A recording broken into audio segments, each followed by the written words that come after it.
welcome to the deep dive. Yeah. So you sent over this stack of sources. We've got Pew Research, Deloitte, IAB, even analysis from the Carnegie Endowment. Mm-hmm. And the message, I mean, it's pretty unified, and frankly, it's shocking. We're seeing this massive structural shift in media power. Right. It seems like independent creators and, user-generated content, they're not a side hustle anymore, not a niche. They're basically the core economic engine now. That's exactly it. And that's our mission for this deep dive.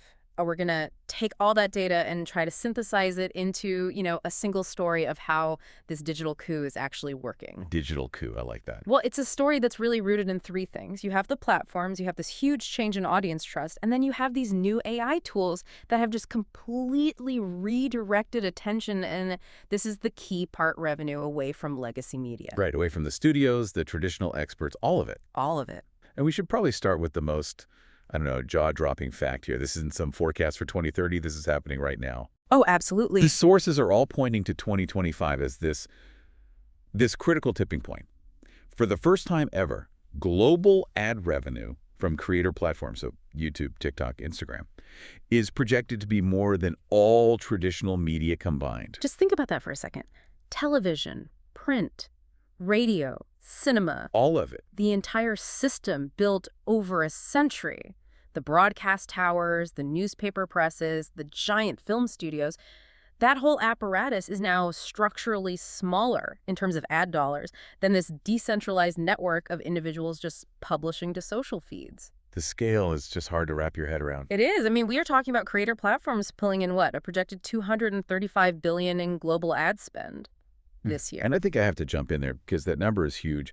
But the really key part of it, for anyone trying to understand where the money's actually going, is that it's not just the platforms that are winning. It's the creators themselves. That's the structural shift. Of that $235 billion, a staggering $185 billion is expected to go directly to the creators. Right. That's a 20% year-over-year increase. And that money, it's just bypassing the traditional agency model, the middle managers, all of it. It's flowing straight to the people making the content. Which totally explains the strategic panic we're seeing in the ad world. Yeah. Brands used to see creator marketing as, experimental. Yeah, nice to have. Exactly. But that's over. The IAB data says brands now treat creators as a must-buy. It's ranked right behind social media and paid search. 48% of ad spenders say creators are essential. They just have to follow the eyeballs. And those eyeballs have completely decoupled from institutional authority. And this isn't just about entertainment. It's about how we consume information. We are seeing this steady fall in engagement with traditional news sources, network news, big news websites. But the reliance on social media for understanding the world is just exploding. There's a data nugget from Pew that just captures this perfectly. 1 in 5 Americans now regularly gets news on TikTok. 1 in 5. Yeah, and that's a huge jump just from 2020. I mean, the old model was you decide you want the news, you go to a source. Now you're just scrolling a feed, maybe watching a dance, and boom, the news just finds you. And it's delivered by a personality you feel like you already know and trust. Right. And these personalities, they're replacing entire newsrooms in terms of pure reach. The Reuters Institute tracked this and found that in the U.S., 22% of people surveyed encountered news or commentary from Joe Rogan in a single week. 22%. That's almost the size of a major broadcast network audience. It is. And this is not just an American thing, which I think is so important. No, absolutely not. You look at France, right? A young creator, Hugo de Crypt, he reaches 22% of the entire under 35 demographic through YouTube and TikTok. These people are the main source of information now for millions. And they command that attention without all the overhead, the slow fact-checking, the institutional baggage of legacy media. Exactly. But the hard reality for every media company out there is that they're fighting for a slice of a pie that isn't getting any bigger. The fixed attention pool. The fixed attention pool. The Deloitte analysis really drives this home. We're all competing for about 6 hours of media time per person per day. And that number is not growing. It's a zero-sum game. And we know exactly who's winning that game. We do. Gen Z is leading the charge. They spend 54% more time, that's almost an hour more a day, on social platforms and user-generated content than the average person. So conversely, what are they spending less time on? Well, they spend 26% less time, so that's about 44 minutes less per day watching traditional TV and movies. Wow. That's a huge shift. It's a huge shift, and the implication is that the audience for traditional content is just aging out. The next generation isn't coming in to replace them. The market share that's lost today is pretty much lost forever. There was that quote from the source material that was so brutal, but so accurate. Oh, I know the one. The feeds do not backfill out of respect. That's it. It's brutal. So, okay, if we accept that attention and money have shifted, we have to ask why. Why are people abandoning this polished, professionally produced content for stuff that's, messier, shot on a phone? It really all comes down to what audiences see as a signal of truth. The Carnegie analysis was so good on this, it gives you the perfect contrast. Okay. So traditional institutions, news networks, universities, they signal credibility with their brand, with credentials, with polish. That's authority. And that whole system depends on you trusting the establishment, which we know has been eroding for years. Precisely. So in this environment of low trust, audiences actively reject the polish. They see the messiness, the raw emotion of a creator, the low production value, and they interpret that as truthfulness. It feels less filtered. Authenticity is the new authority. That's it. It's not about your degree anymore. It's about how relatable you seem. And that relatability, it translates directly into economic power. I saw the stat on this. It was something like 73% of Gen Z. 73% of Gen Z trusts a creator's recommendation more than a traditional ad. You just can't buy that kind of conviction, which is why that $185 billion is flowing directly to them. You mentioned that deep connection that drives the trust. People call it a parasocial relationship. Sounds a bit clinical, but it's a real thing. Oh, it's very real. The feeling that you're intimately connected to someone you've never met. And the data shows it's deeper with creators than with old school celebrities. Why is that? Well, about half of Gen Z and millennials say they feel a stronger connection to a creator than a TV star. And it makes sense, right? The actor is delivering lines someone else wrote. The creator is supposedly delivering their own unfiltered thoughts. And it's interactive. Uh-huh. That feels like the really key difference. Exactly. A creator talks with their audience. Live streams, comment replies, AMAs. The audience isn't passive anymore. They're collaborators. They suggest topics. They push back. So they feel like they're part of co-creating the information. And that creates this incredible buy-in, even if the information is, highly opinionated or factually questionable. Which leads to this concept from the Carnegie analysis, ambient news consumption. I think this is something everyone listening will recognize immediately. It just means that most of us aren't intentionally seeking out news anymore. We're not typing in a URL. We just encounter it ambiently. It's embedded in our entertainment feeds, in lifestyle content, in comedy sketches. So if you're watching a popular creator on TikTok and they mention a political crisis between jokes, that's ambient news. That's exactly it. And the consequence is massive. The people who are now shaping public understanding of huge policy issues are often not experts at all. They're wellness coaches, comedians, parenting podcasters. The actual fact is now tied to the entertainment vehicle that delivers it. And the experts who just write formal reports are missing that conversation entirely. They're not even in the room. Okay, so let's connect all this to the actual mechanics of production. We've got authenticity, we've got relevance, but they can also just make stuff so much faster. And cheaper.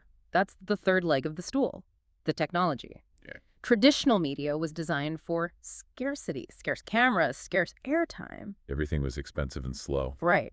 The new world runs on abundance. And the sources say that in this new landscape, polish is a rounding error.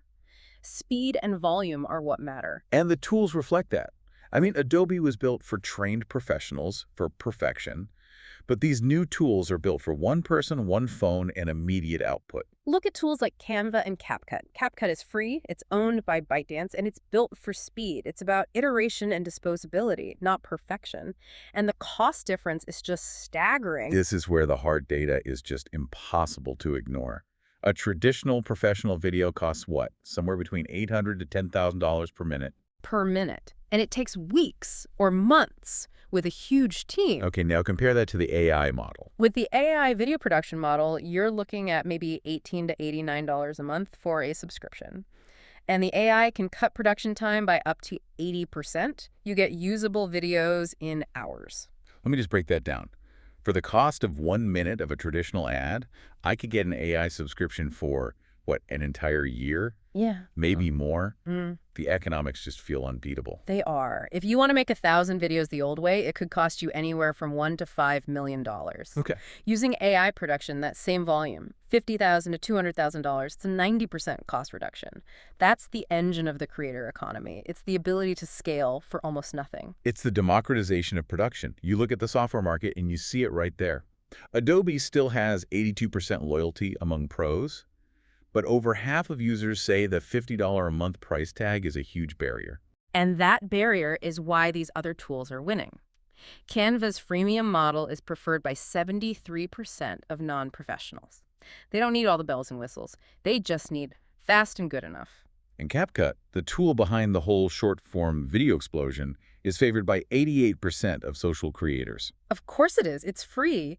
And it's seamlessly integrated with TikTok. It removes every barrier to entry. Anyone with a phone is now a media producer. Which shifts the power completely away from the big studios. Completely. So if the creators have the money, the attention, and the tools, what does this mean for the giants, for the studios and streamers? How are they adapting? Well, they're struggling. They're facing thin margins, huge production costs, and a fragmented audience. Their main response has been consolidation and introducing ad-supported tiers. Right, trying to claw back some of that ad money. Exactly, and a lot of people are using them. 54% of streaming subscribers now have an ad-supported plan.